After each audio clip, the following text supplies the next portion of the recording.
Hello and welcome to our conversation about political repression in Bahrain.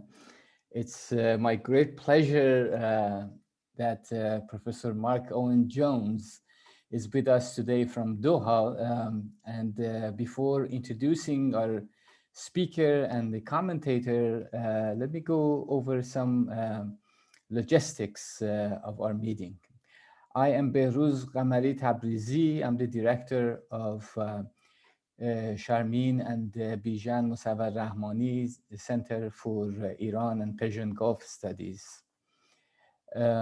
These meetings are really made possible by the hard work of many people behind the scene, most notably our events coordinator, Becky Parnian, and Pete Nowak, who takes care of the infrastructure of technology for us.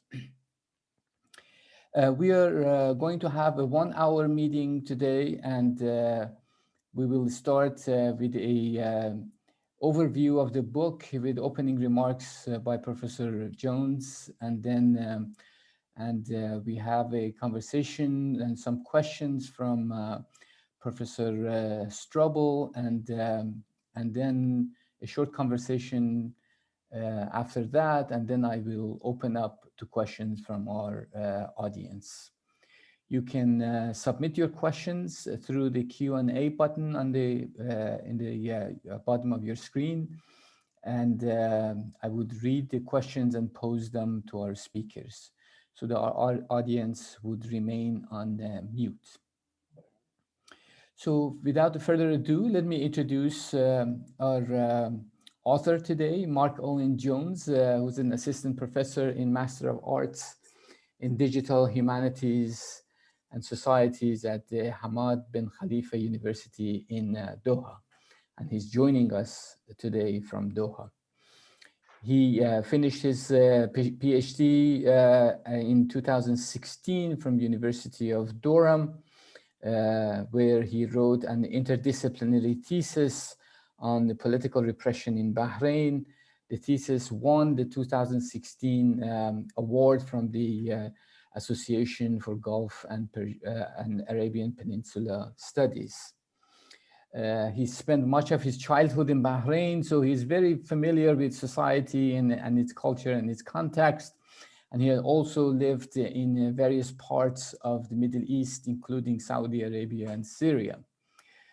Prior to moving to Qatar, he taught courses in political science and history of Arabian Peninsula at Tübingen University, a beautiful town in Germany, and Exeter. He has also co-edited 2 books, Gulfization of the Arab World in 2018, and Bahrain's Uprising, Resistance, and Repression in the Gulf in 2015, published by Zed Press.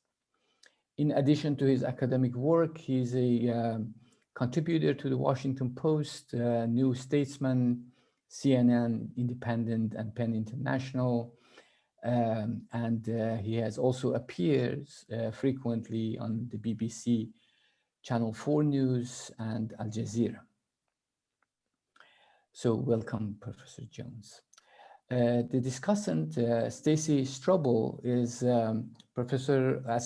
associate professor and chair of the Criminal Justice Department at the University of Wisconsin, Platteville. We were just talking before our meeting starts that Wisconsin now is enjoying a very springy weather. It's very unusual for this time to be this beautiful and springy up there. We are enjoying the spring weather in Princeton as well, for those of you who are curious about the weather. She has her PhD from the wonderful program, the Grad Center, CUNY Grad Center in New York City, in comparative criminal justice. She's the author of the book Sectarian Order in Bahrain, The Social and Colonial Origins of Criminal Justice, which came out in 2018. And the co-author of Comic Book Crime, Truth, Justice, and American Way, by NYU Press in 2013. She's written extensively on the questions of policing, gender, and sectarian identity in the Arabian and Persian Gulf region. So let me stop here. I'm sure you have not tuned in to listen to me, and I ask Professor Jones to start his opening remarks, and again, welcome. Thank you so much for the introduction, and honestly, I'd be happy if you kept talking. It's great to be here. Thank you very much for the invitation, Behrooz. It's great to see Professor Strobl again here. Well, not here, virtually, of course, as we know. So thank you again for inviting me. It's an honor to talk here at Princeton about my book, Political Oppression Bahrain, which you can see here. I'm not using slides.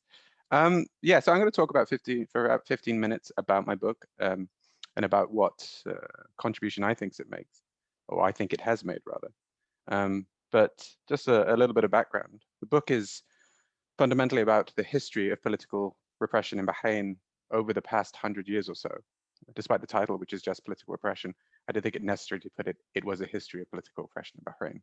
The whole purpose of the book, though, was to mediate the history of Bahrain through the lens of repression.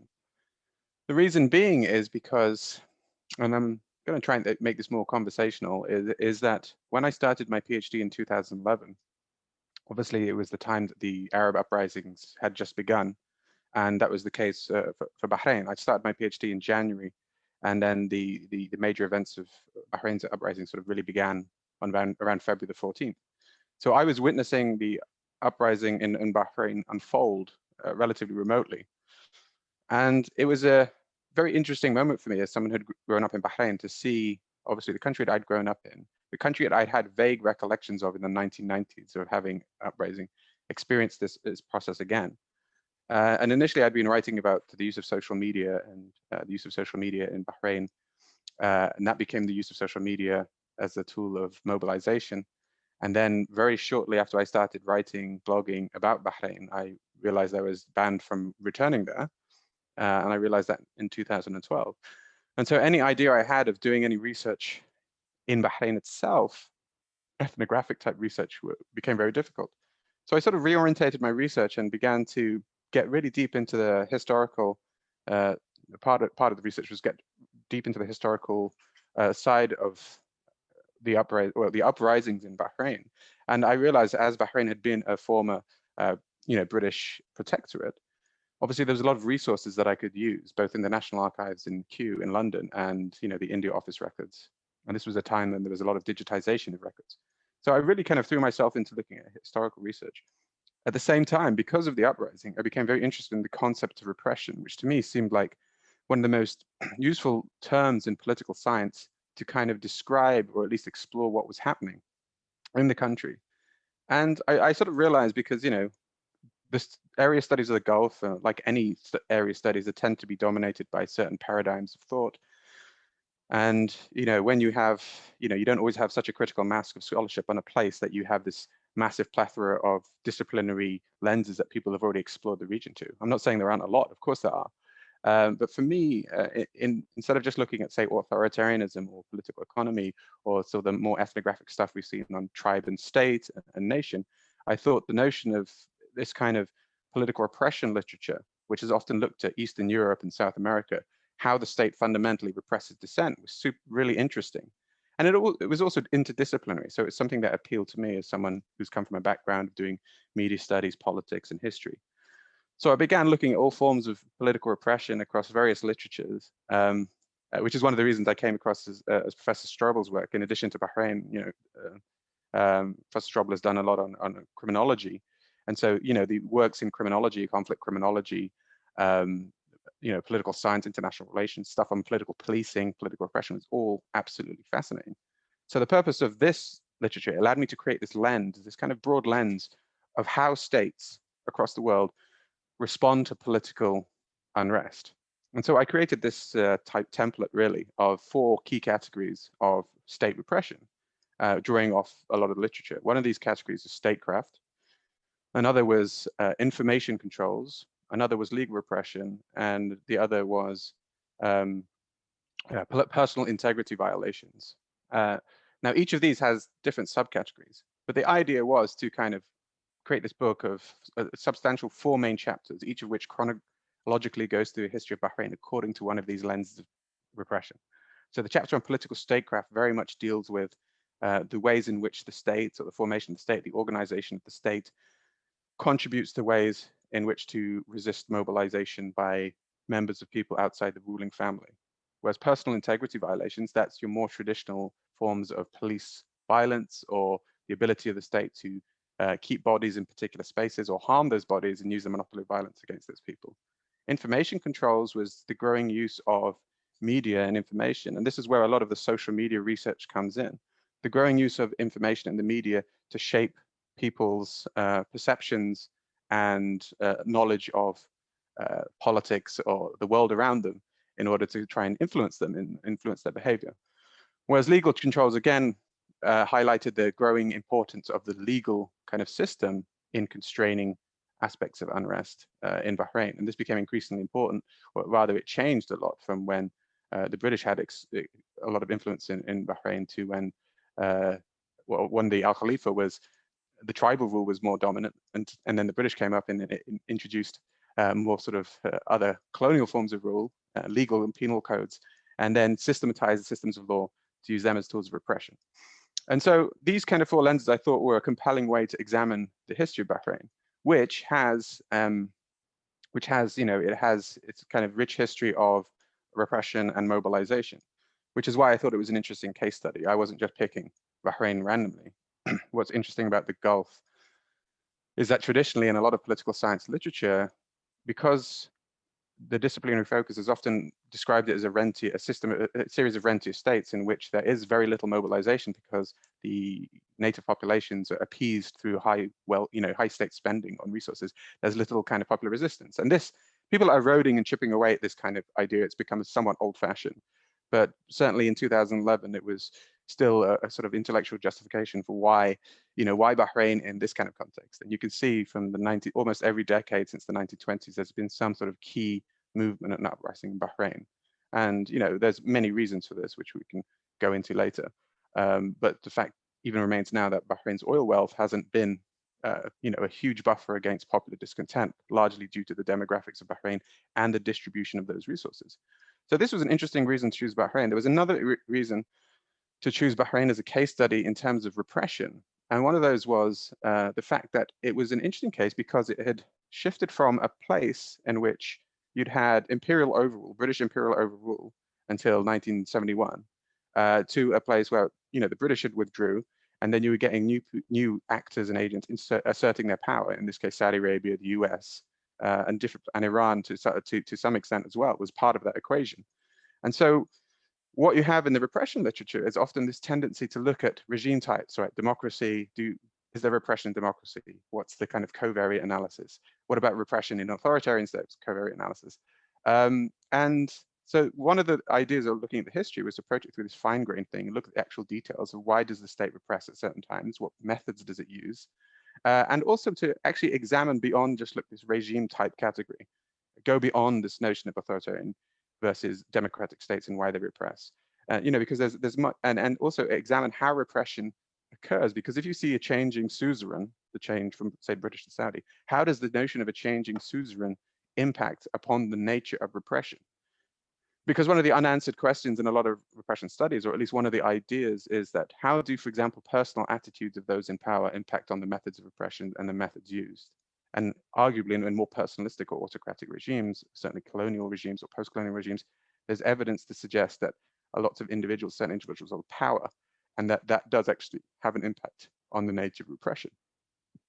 And I would certainly say, I mean, because the book is sort of an interpretive kind of history, it doesn't necessarily make large causal claims or generalizable claims. But I would say that if I was to try and distill some of the main arguments about the nature of repression over the past 100 years in Bahrain, you can say it's a number of things. You can say that the nature, the type of repression, the methods used did change somewhat from the period of 1971 onwards, from the period of British domination in terms of imperial overrule to the Al Khalifa reasserting their hegemony post-1971. And some of these are more obvious than others. But just to give like a very clear example, like for example, before 1971 or between 1920, when the British started initiating further reforms internally in Bahrain, and 1971, there were no deaths by torture in custody, right? But as soon as 1971 happens, Bahrain becomes independent.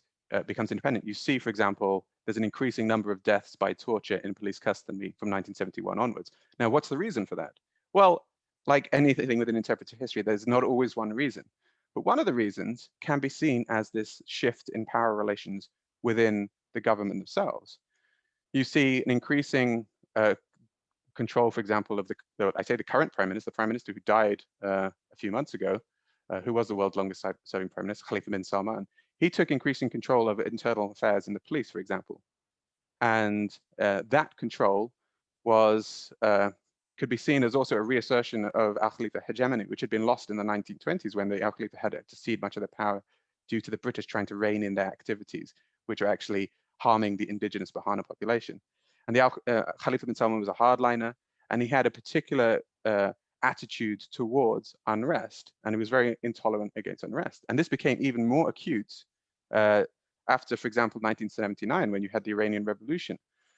His particular attitude, his own attitude to Bahrainis who weren't, well, the non-tribal Bahrainis and the Shia in particular, but especially the Bahana, was such that his personal opinions about what the police should do to control unrest were they often resulted in direct policy. So there's some very interesting examples, for example, where you have conflicts between Khalifa bin Salman, the Bahraini, the new prime minister, and the British police, who were still in Bahrain post-independence, but had a diminished role, where you'd see the British police, in this case, Ian Henderson, who was active in Kenya and who's known as the Butcher of Bahrain, resisting the prime minister's demands for tougher action against who he called the Shia. So there's one incident in I think it was 1981, after an Ashura procession. The Ashura procession had passed peacefully, and in Bahrain, this was always a time where it was considered the police had to be on guard because often there was expressions of political discontent during these processions. And the procession passed peacefully. But because it was peaceful, this actually prompted the prime minister to order the arrest of about 650 of the participants. The basis being, in this case, he wanted to show the government that they were true Arabs, that the government were true Arabs, and that he wanted to demonstrate this kind of firm hand with the Shia, even though there had been no unrest, because the fact that there'd been no unrest emboldened him to take action, right? So had there been unrest, he might have been more cautious about it. And again, this flips some of the dynamics about repression studies on their head, which kind of sometimes would suggest that if a protest passed peacefully, the police and the authorities would be likely to do nothing just to keep things on an even keel. But actually just showed the other. There was this willingness to provoke the opposition simply to assert a sense of power, which I thought was a really kind of interesting example of this power shift. And then you had other things that didn't necessarily happen before, you know, for example, or at least a switch on things that didn't happen before. In the 1920s, what was happening was that the ruling Al Khalifa family were feuding amongst each other, but often they were also attacking and killing the indigenous Bahana population for reasons that often varied from trite to vengeful. There was a system of feudal rule in place. And for example, the British, in order to try and stop the Al Khalifa doing this, did various things. One of those things was to expel one tribal family from Bahrain, the Dawasir, or Dothari family, from Bahrain to the eastern province of Saudi Arabia. So they did these like whole-scale deportations. The Dawasir eventually came back. But what happened after 1971? You see these families then returning on orders of the Al Khalifa, and then the Al Khalifa deporting wholesale hundreds of Bahraini citizens who actually had Bahraini passports, who were believed to have Persian origin, out of the country, just putting them on boats and shipping, or trying to ship them off to Iran. And again, there's this tension again between the old order represented through the British police and the new order. You have the head of British police complaining to the British embassy that Bahraini citizens are, and he used the word illegally, being deported to Iran following this. So you see this shift in dynamics. You see a resurgence of Al Khalifa hegemony post-independence, and this manifests itself in the nature, the objects, and the targets of repression. And this was also compounded by existing geopolitical issues such as the Iran thing. But then the book also, I mean, you know, and I'll just, on the last thing I'll mention, the book also puts to kind of rest a number of things that I think have been overstated. I mean, I wrote a separate chapter about this, but it's a big theme in the book, is that there has been an overemphasis, and I think a lot of the literature on the region, and particularly the Iranian Revolution, has been dominated by this sort of transatlantic security paradigm, where Iran has been framed very much according to this, to its position as an anti-US kind of state. So a lot of the stuff that you see about the 70s and 80s, written about Bahrain, in passing, people who haven't necessarily done detailed studies would say, oh, in the 1917 Bahrain, in 1979, there was a protest in the street in solidarity with Khomeini, right? This is a pretty normal thing to read in a lot of literature. There's no evidence that that really happened. Actually, on the contrary, there was a very interesting example again where the British ambassador goes to see the Sheikh in Bahrain and says, he actually goes to say, hey, there was no demonstrations of support for Khomeini. And he's surprised by this. He actually says this didn't happen. And then, you know, the Sheikh gives a reason for that. But then you start to look into it, and there are different reasons. You know, a lot of the unrest that happened in 78, 79 was due to the fact, for example, of the Iran-Iraq war, where Iraq killed a prominent Shia cleric, and then Bahrainis were protesting against the killing of him. And then those protests often resulted in the death of protesters that led to further protests. So there was all this nuance that's been missing from the discussion of Bahrain, because it's been tend to essentialize just studying this tiny country as being subject to the whim of geopolitical positioning and power, and it strips all the nuance of these small case studies. And you know, I think that's why Bahrain is a very interesting place. I mean, it is interesting geopolitically, but if you actually strip away all the kind of meta-analysis and look at the case study, it yields these really interesting insights, not just into what happened in Bahrain, but also, you know, theoretically with regards to repression and that kind of thing. So I think it's yeah, it's an interesting case study, and I think that's enough to say at the beginning, and I'm sure that hopefully more of the richness will be drawn out in the discussion. Thank you so much, Professor Jones. This indeed, it's so fascinating. I mean, I read the book and I find it so interesting in the way you are kind of situating Bahrain and really different terms that everybody else is looking at Bahrain. And as you ended on that note, that outside this kind of geopolitics of big powers, and how would one see Bahrain outside of that? And not that it's irrelevant, but what is the internal dynamics of it? So let me ask Professor Strobl to offer some insight, further insight into the book, and then we'll open up for conversation. You are on mute, Staci. Thank you very much for inviting me. It's a real honor to meet with you all at the Center for Iran and Persian Studies at Princeton. I think what is so wonderful about Professor Jones's work, and I am very much a fan and think it's a truly important contribution, is that he's seeking to correct the record.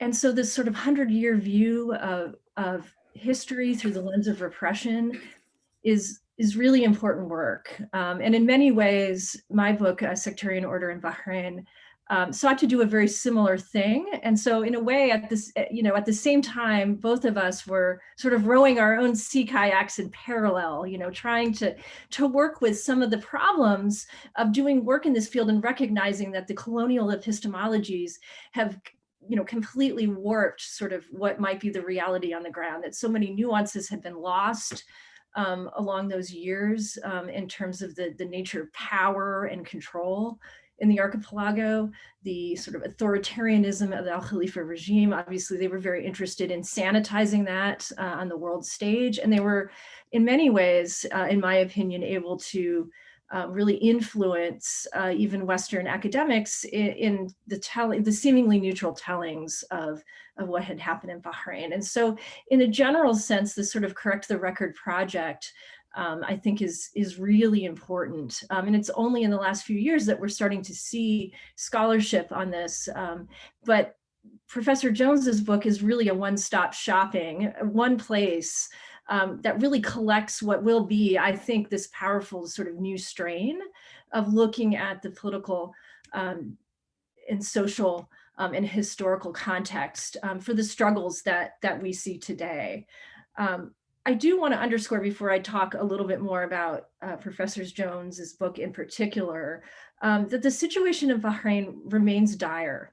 It often falls off the main headlines in the news since the Arab Spring. Occasionally you get something. But things have only, in my opinion, things have only gotten worse since the Arab uprising. And we're dealing with situations where 100,000 or so foreign Sunnis have received citizenship, while 500 at least Bahraini citizens have lost their citizenship as a form of collective punishment for political expression and activity. Civil service groups have been dissolved, as well as important political parties. There are approximately 3,000 to 4,000 political prisoners who are potentially subjected to routine torture. And I could go on about the things that are perhaps suggest that we are still in an emergency situation.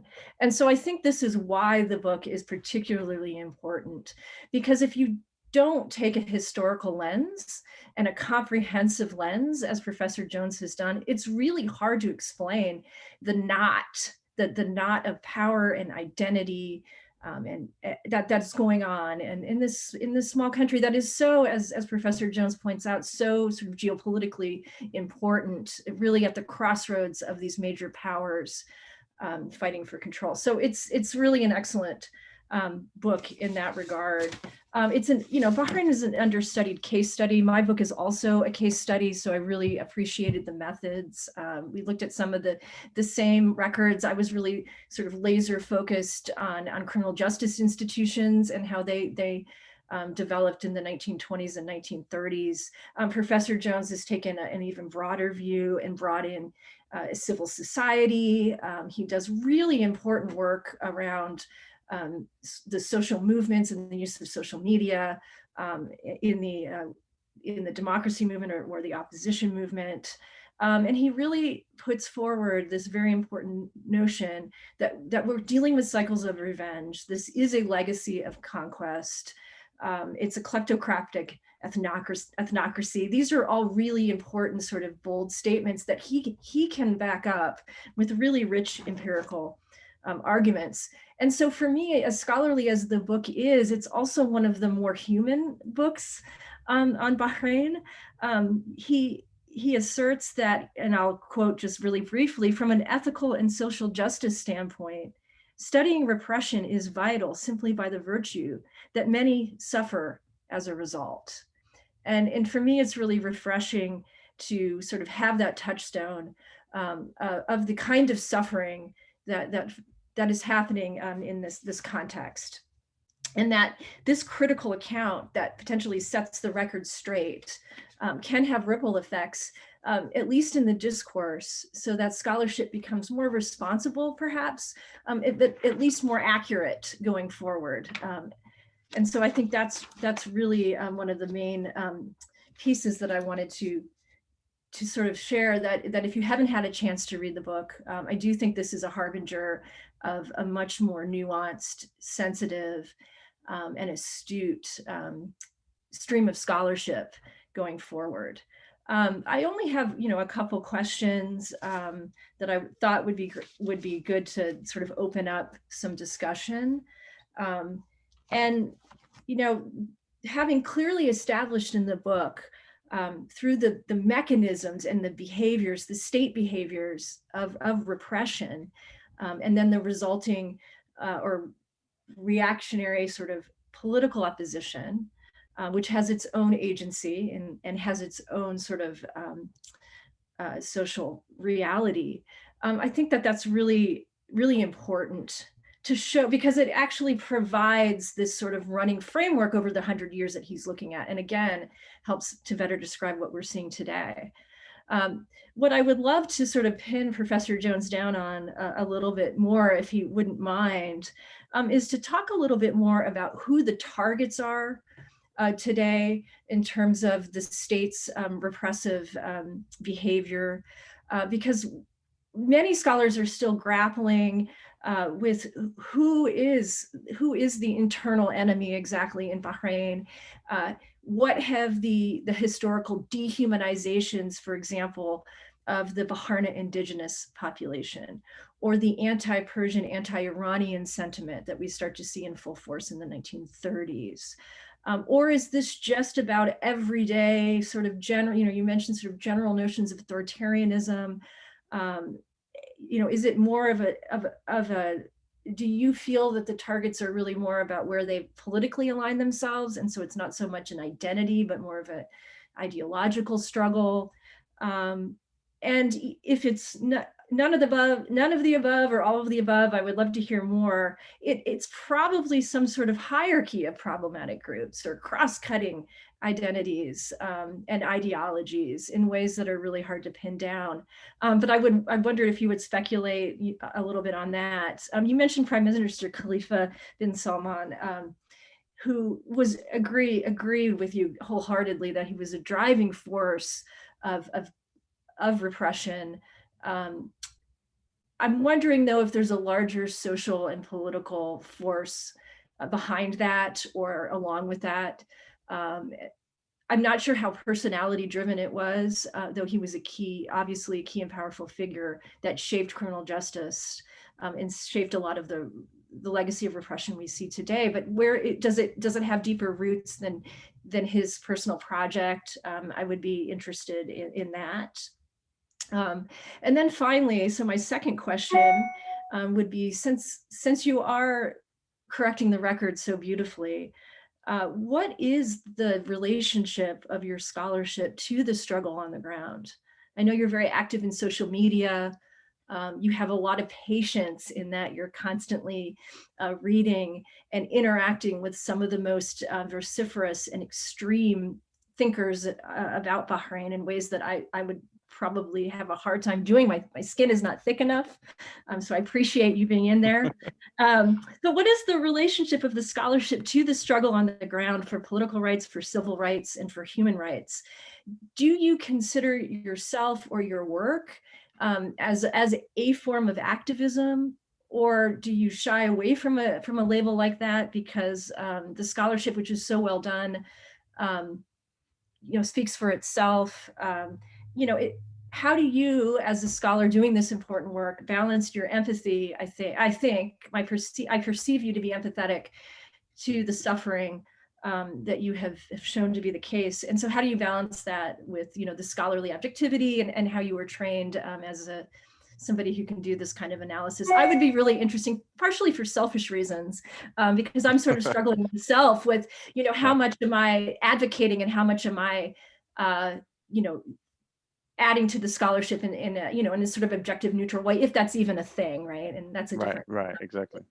Yeah. So anyway, those are my two questions. I thank you again. It's a fabulous book. I hope everybody would take some time to get to know it. Thank you so much, Staci. I appreciate it. Thank you so much. This was so wonderful. Marc, would you like to comment a bit on Staci's couple of questions, and then I'll open up to our audience questions, and I have a couple of questions of my own too. So, yeah, I'd love to, and thank you so much for those words, Staci. I really appreciate it, and I'm glad.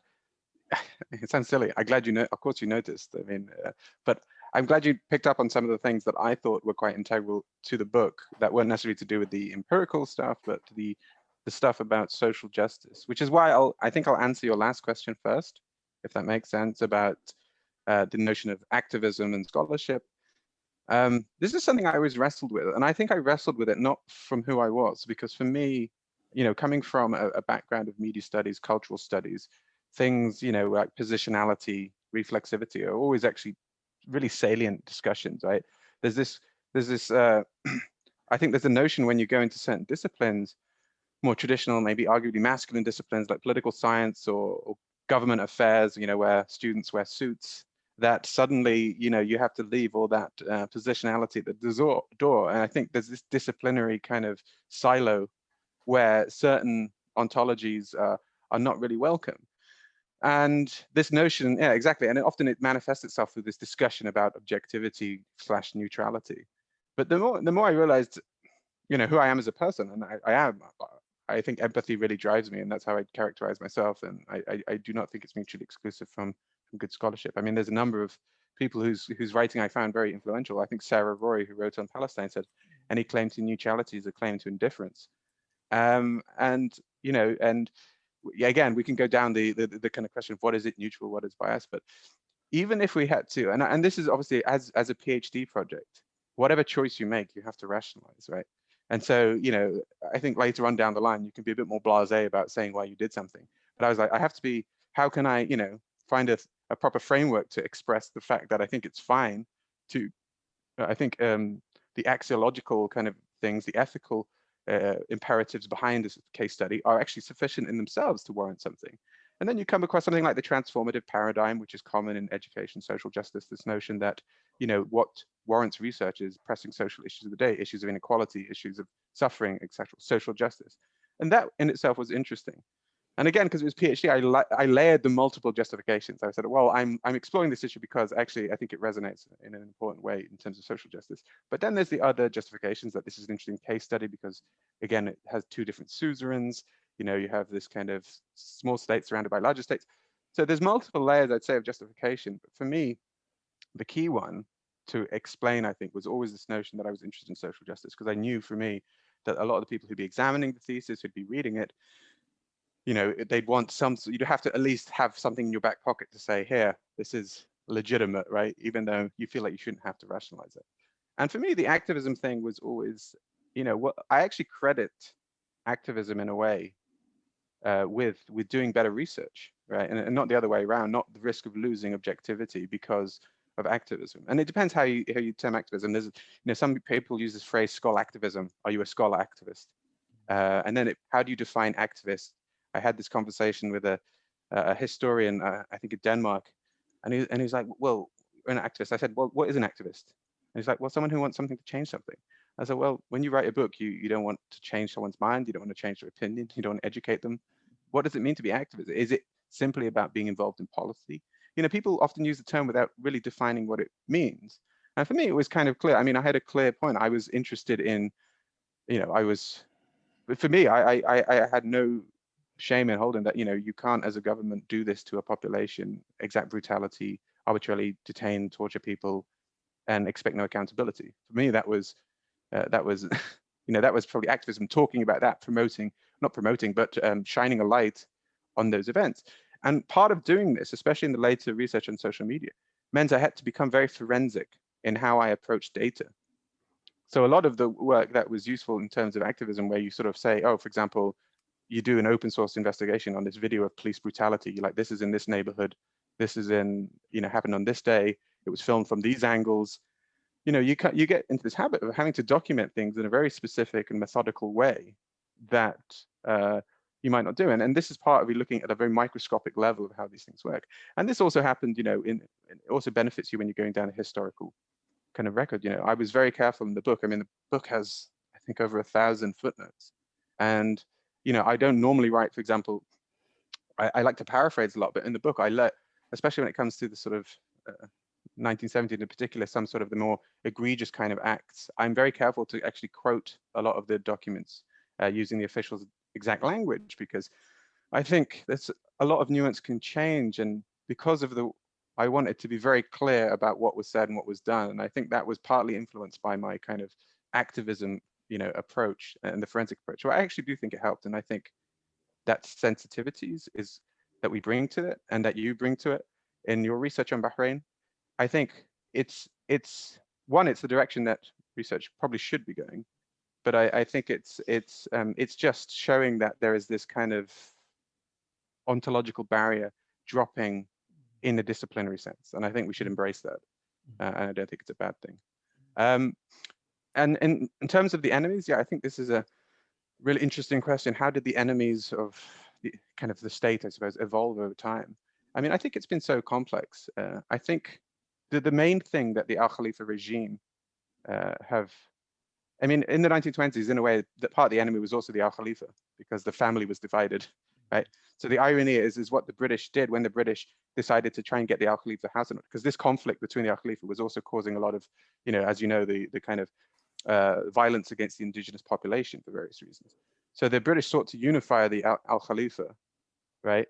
And they did this through monetary incentives and basically saying to King Hamid, deposing one of them, putting Hamid in charge, saying, listen, if anyone steps out of line, they're not getting any money, you know, like you're talking to kids. So the British helped consolidate the power of the Al Khalifa. And once that happened, obviously anyone who threatened the Al Khalifa's monopoly on wealth, which became even more acute after the discovery of oil, was the enemy. So the enemy took many forms. I mean, I would say in the 1920s, it could arguably be the British and the Bahana. In the 1930s, you know, 40s, you're starting to see these nationalist movements. I think crucially in the 1950s, you did have a very much a nationalist movement influenced by ideas of democracy and Arab nationalism. And this to the Al Khalifa was a big threat. And it was generally seen as cross-sectarian, the national movement, the Committee of National Union in the 1950s, right? It had a different kind of mixed makeup, but this was a fragile alliance, right? I mean, what was important to bear in mind at the time is that the police were still very sectarian when they engaged in violence, but often that violence was sectarian in nature. You know, there's one quote by the British head of police who says, you know, often the Sunni policeman feels the only way to restore order is to hit a Shiite kind of thing. So these other factors were driving against that kind of union. The British themselves were trying to divide the movement by telling the Persians, Committee of Persians, because the Persians were often merchants. So the British said to the Persians community, hey, why not keep your shops open? These strikes that these nationalists are avoiding are going to harm your business. So then the Persians resisted the strike, and then they became like the scabs, driving tensions between the Persians and then the nationalists.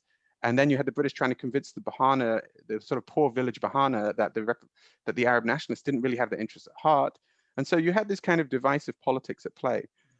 But for the Al Khalifa, this whole body was a threat. And the Al Khalifa would often pretend, you know, like the British were actually interacting with this democratic movement, considering supporting them, because they didn't actually, you know, like the Al Khalifa for various reasons. But they decided to support the Al Khalifa because the Al Khalifa would definitely approve a British base in Bahrain, which was necessary for the British Empire at the time. And they couldn't guarantee that this democratically elected body would allow a British base. But the Al Khalifas would say to the Committee of National Union, listen, we want to help you. The British are just stopping us. Whereas the Al Khalifa would be telling the British, hey, can you arrest these guys because they're threatening our power, right? So they were playing off on one another. And it's very interesting in that regard. And I think throughout the 60s and 60s, you know, it was workers' unions, leftist organizations that were the kind of bugbear, I think, for the regime. 70s, it was also the case. There was, you know, with the democratic experiment in the early 70s, there was a bit more kind of social movement-y. And I think what would happen is, and this was interesting, when, and Fuad Khoury notes this, whenever there was this tendency to create these kind of cross-sect, cross-interest group collaborations, the regime would then sort of reassert their methods to try and create a religious opposition versus a non-opposition, because for them, they always wanted to keep the opposition divided. So you'd always have an element of religious opposition, particularly after, you know, leading up in the 1980s against the regime. But I mean, one example is in the 1970s, you had the leftist, the traditional leftist opposition and the religious opposition in the parliament. The government did not expect them to cooperate, but they actually cooperated on an unpopular bill that the government were trying to pass. The government were very worried that there was this cooperation that they didn't anticipate between these two groups. Right? So then they sought to divide them. And there's some various stories about how they might have done that, which might have involved the political murder of a newspaper editor that was then blamed on the leftist opposition. So that changed. And then in the 90s, obviously, the religion then was more considered more Islamic. And part of the reason for that was because the Al Khalifa had always encouraged this, but also because a lot of the leftist opposition was kind of obliterated by the end of the 80s, right? So there was a vacuum that was then filled by the Islamic opposition. And this continued in the 90s. And 2011 was very much noted by this idea that Bahrainis were coming together across different sects, you know, political groups to oppose the regime. And this is one of the reasons, you know, I think Justin Gengler argued that one of the most dangerous people that the regime arrested early on in 2011 was Ibrahim Sharif, who's a Sunni, the head of a secular political party. The reason being is he was, as a Sunni, he showed the world that the uprising was in fact cross-sectarian and cross-interest, and the regime were constantly trying to paint the uprising as this Iranian-backed Shia uprising, right? A sectarian uprising, which has been the theme throughout all the propaganda, all the social media strategy, has been rival sectarian tensions. And I think we've seen this all the time over the past decades. It's even a very interesting story. I think it's in the 30s, where a member of the ruling family, and I don't know the context for this, but he converted to Shi'ism. And when he did so, he was like, all the ruling family and other people came out in the street and were like jeering him and insulting him. And, you know, this actually provoked ethnic tensions in the country, right? So there's this kind of periodic reassertion of these kind of differences that I think benefits the regime. And I think the opposition is always multifaceted, but the regime tried to turn it into a certain situation where they definitely have this Shia opposition, and they can turn them against this non-Shia, secular, whatever, communist opposition of any stripe, right? That's part of their kind of raison d'etre. And yeah, and finally, the Khalifa bin Salman being part of a bit broader trend, absolutely. I mean, I think the reason Khalifa bin Salman, I single him out, is because he was at the head, he was at the helm post-independence. But what we see, I mean, the 1920s are, you know, the eminence greets the kind of one of the worst characters in Bahrain was Abdullah bin, you know, Isa al-Khalifa, right? Who was, you know, he was, in the 1920s, you had Major Daley, British officials, submit this list of just horrendous transgressions, murders, rapes committed by this Abdullah guy. And the irony is that Abdullah, as terrible as he was seen as both competent, and doing anything to harm him would seen as like provoke the Al-Khalifa and create an untenable situation. And so the British actually co-opted him. He became a judge on courts.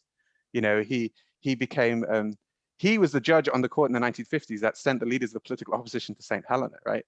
It was this Abdullah who was seen as most competent, but also the most, you know, brutal. And he embodied, I think, a lot of this attitude of the Al-Khalifa. I mean, I think there was very much a culture of it.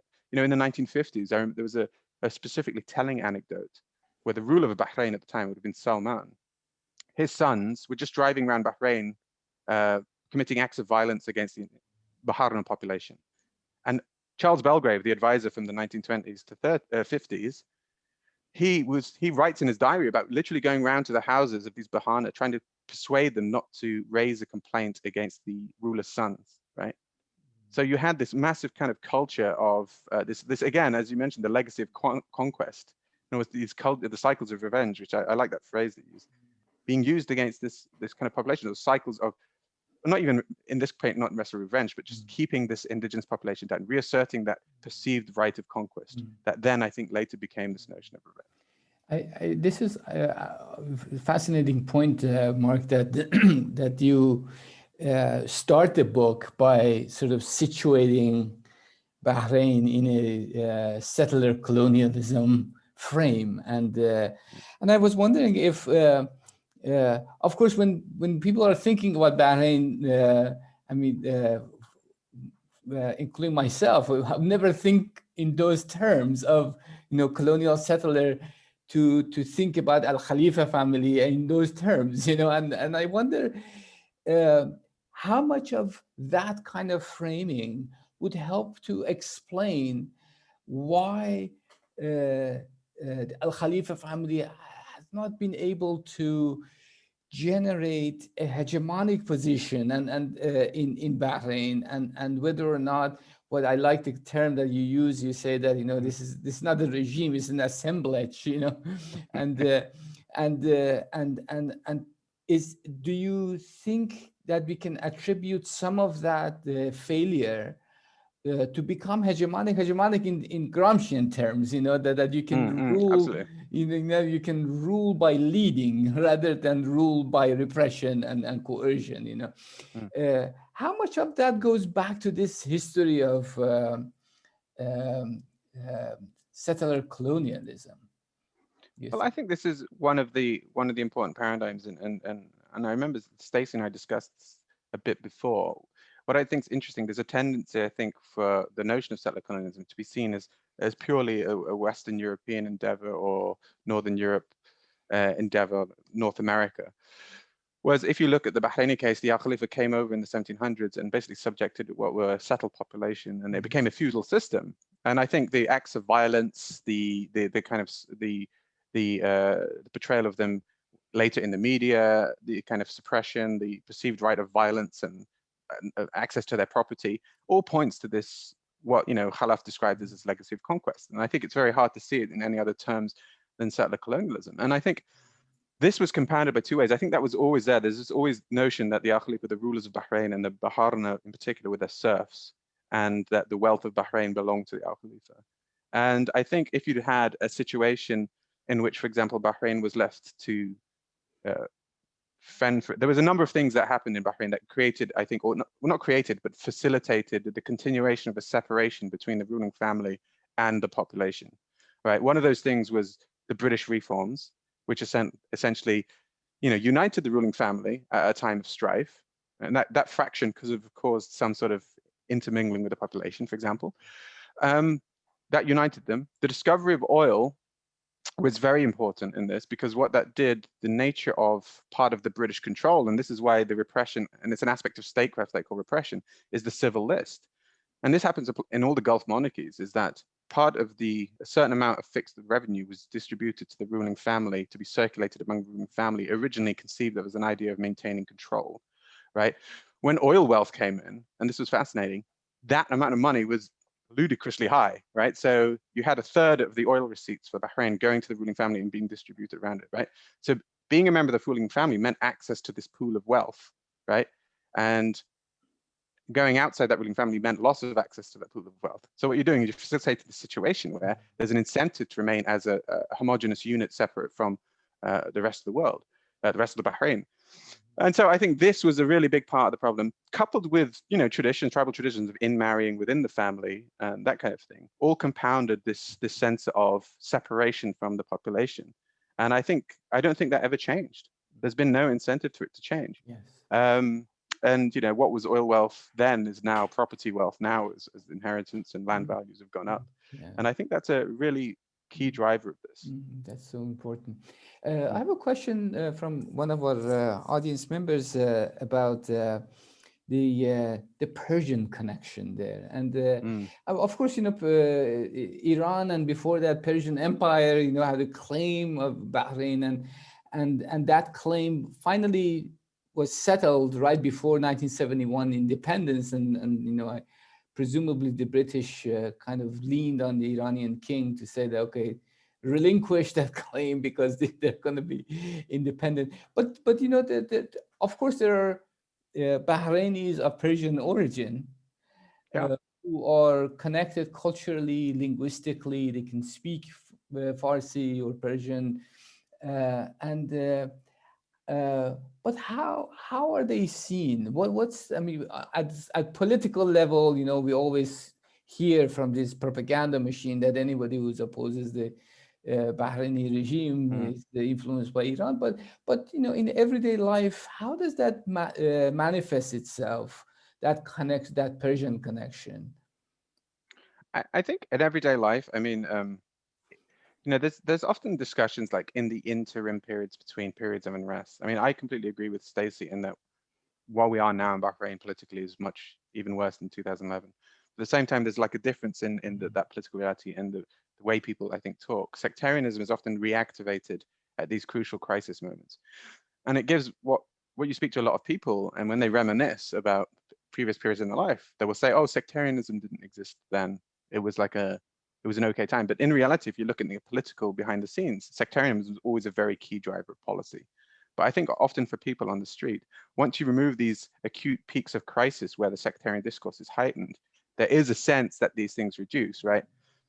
So you have intermarriages between Sunni Shia, sushis, and there's all these kind of jokes about, these kind of names, and but there's still tensions. You still have a sense of tensions, and this was, this is emphasized in periods of the crisis. Then sect becomes an issue. I remember in 2011, I had people contacting me I went to school with, who, because they knew I was writing about Bahrain, they were like worried about there being tunnels dug from Tehran to the Pearl Roundabout in Bahrain, and there's notions that and it activates these latent prejudices that some people might have, just like we here see in racialized societies, that when we talk about the protesters being Shia, suddenly the Shia, then people revert to these tropes of deviance, right? That the Shia are somehow backwards revolutionaries. They have like 10 kids, and because they have 10 kids, they're poor, and then these kids don't have jobs because they overpopulating the place. So then these things come out, and then they dissipate. So there is this everyday, some people call it everyday sectarianism, but it changes in intensity over time. And I think that's key. And it depends on the community. There's a difference between being Baharna and being Ajam, like if you're like a Farsi speaking, you know, like the Bahrain, most of them probably won't speak Farsi, but the Ajam will speak Farsi, right? So there's this irony that the Iranian connection is that the object of often what has been the legacy of conquest, the Al Khalifa conquest, haven't really had any substantive connection to Iran, right? That's right. The connection, the Ajam connection to Iran is politically been seen as less threatening. In fact, politically, the Ajam have been seen to be more on the side of the ruling family in their merchant capacity, right? They promote stability, they want stability, they don't want conflict because it's better for business, right? So that Iranian connection is always kind of the straw man, you know, just as many Bahrainis follow Sistani in Iraq in terms of their religious guidance, right? So the Iran thing has been kind of promoted, but I think just a question of identity, I think it's very interesting. Again, it goes to show the notion that Bahrain was a collection of different peoples. The notion of Bahrain being an Arab space is relatively arbitrary. Yeah. In a way, it's a settled form of conquest because, you know, Arabic was the language of the ruling family at the time, Al Khalifa. There was Persian Nejdi riots in Bahrain in the 1920s, right? You know, so you could see that there was a contest for power. And one of the reasons the British sought to try and intervene is that they were getting pressured from Persia at the League of Nations because there was the oppression of the Shia population of Bahrain. So the British role was like a buffer, and there was this kind of point where one of the Bahrain in the 20s said to the British official, he's like, listen, if it weren't for you, we'd do what people who are oppressed in this region do all the time, which is go to another power to get protection, which is a legitimate inquiry. And in this case, he was talking about Iran, right? But the British obviously were the buffer there. So the notion of identity in Bahrain could have been very different. It could have changed, or at least the dominant hegemonic identity.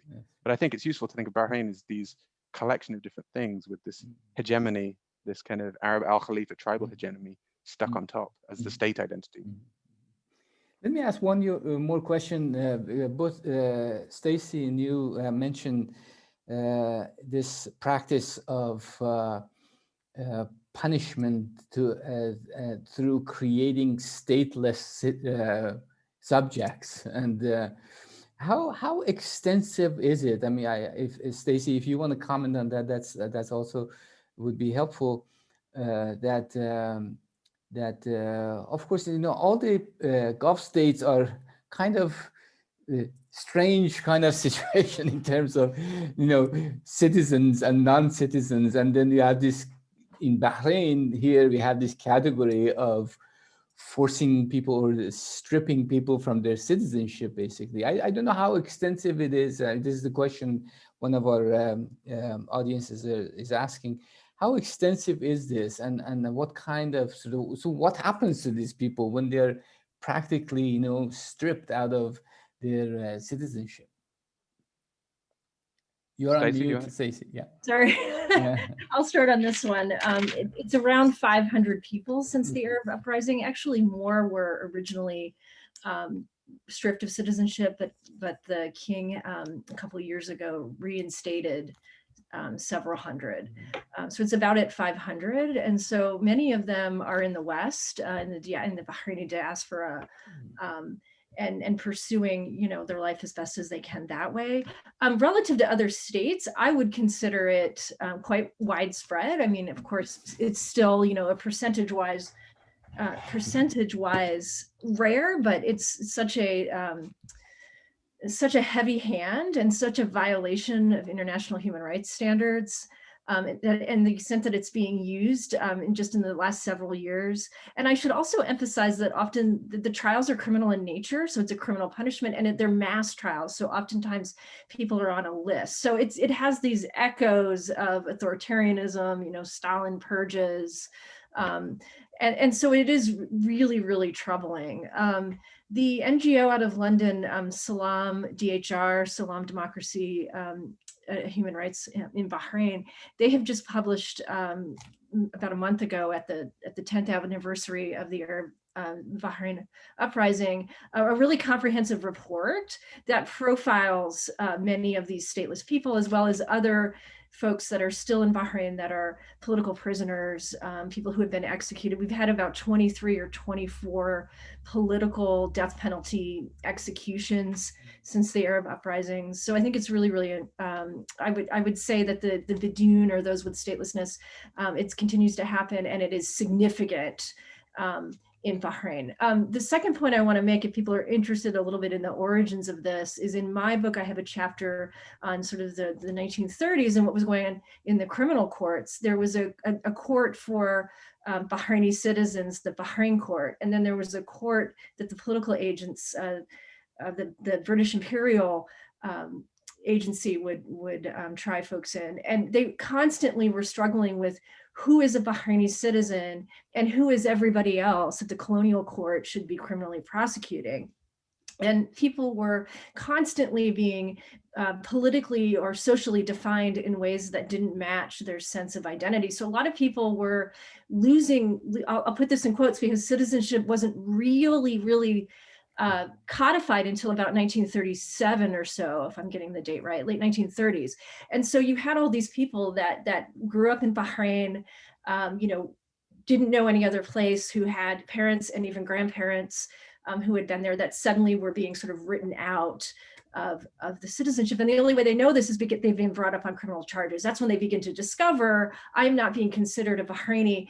And because of the colonial regime, this is now on paper in a way that it never was before. It used to be custom and practice as to who you were. And so this becomes really important because it tends to be Persian heritage folks that I documented this in one chapter of my book that are being sort of written out and excluded from these newly created state functions of citizenship. So the history of this is quite deep.